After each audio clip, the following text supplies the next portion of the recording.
So okay mga paps, ngayong araw pala magbibigay lang ako ng konting tips at information regarding sa tire pressure ng gulong. Baka sakaling makatulong to kung nagtitipid kayo sa pagkonsumo ng gasolina ng inyong sasakyan. Okay? So marami na kumakalat na online tips ngayon dahil kasi medyo mataas ang presyo ng gasolina.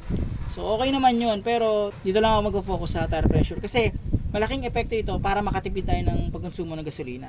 Okay, so kung makikita nyo, may tatlong numbers yan, 30, 32, 34. So yun yung mga hangin ng gulong na kinakarga natin. So 30 PSI, 32 PSI, saka 34 PSI. May ginawa pa ako pero hindi ko nasasama. Dito lang tayo mag-focus.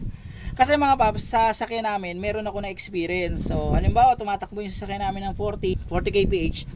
Binagalan ko yung sasakyan, tapos ang nararamdaman ko, sobrang bagal bumaba ng speedometer. Sobra talagang bagal, sobra.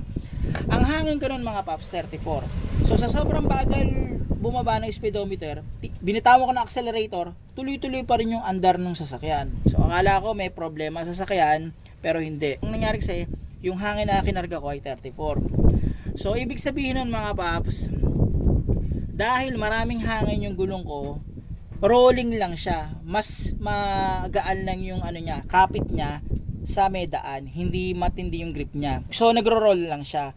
Kahit nakabitaw na ako sa accelerator, umaandar pa rin siya.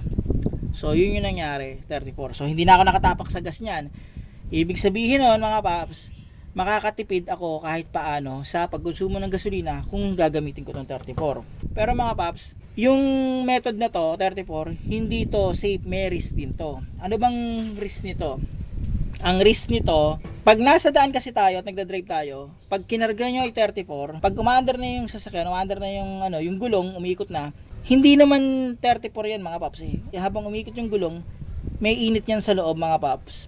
Yung init na yon, nakakadagdag yon ng tire pressure. So kapag yung 34 na yan, nagda-drive ka na, nadadagdagan niya mga paps ng at least 1 to 3 PSI. Okay? Depende kung gaano kalayo din drive mo. So yun ang risk niyan.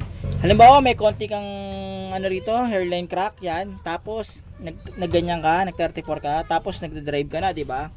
Nadadagdagan yan. May posibilidad na baka pumutok yung gulong nyo. Okay? So risky yan mga paps. Isa pa sa risk niyan, kapag halimbawa umuulan, madulas ng daan, dahil nga wala masyadong grip yung gulong sa daan, medyo delikado kasi baka mamaya mag-slide yung sasakyan nyo. Okay, so yan. Pero kung fuel efficiency, eto. Pero consider nyo rin yung risk ng paggamit itong itong tire pressure na to. Ngayon sa 30, ito yung nire-recommend ng manufacturer natin. Ito raw yung pinaka fuel efficient. Ang masasabi ko rin sa 30, all goods to mga paps, kasi yung kapit niya sa daan talagang maayos. Okay, hindi yung pakiramdam na naka-float ka lang o rolling lang kumpara dito. Ngayon yung 30 para ko, di ba mabagal yung yung speedometer ko pag nagbitaw ako sa accelerator, mabagal siya. Ngayon dito, sa 49 takbo ng sasakyan ko, binitawan ko yung accelerator, mas mabilis na siyang bumaba yung speedometer ko. So dito sa 30, okay? Ngayon yung 32, balanse niya ng dalawa. Yan, 30 at saka 34, 32.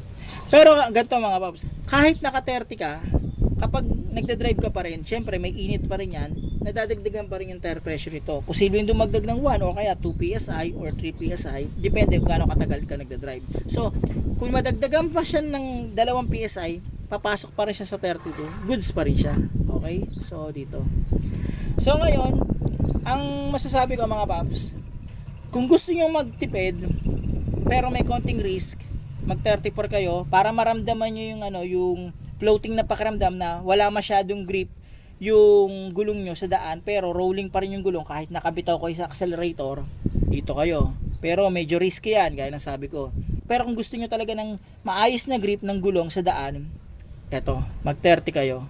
Okay? So ginawa ko to kasi kala ko may problema yung namin, yung gauge namin, or may problema sa sasakyan namin. Naisip ko, mag-experiment ako sa tatlong to. Tapos ng mga paps, humihingi rin ako ng konting dispensa kasi yung may ginawa ko dating tipid tips, yung part na paliwanag ko regarding sa gulong, ang sabi ko kasi noon, kapag mataas ang hangin ng gulong, mas mabigat at saka mas mas magiging makonsumo sa gasolina. Mali yun mga paps. Pasensya na. Ang tama, kapag mas mataas ang hangin, mas magiging fuel efficient ka, pero mas risky nga lang. Yan. Okay? So mas less yung kapit ng gulong sa daan kapag mataas yung hangin. yung paliwanag ko dati, pagpasensyahan nyo na mga paps. Okay?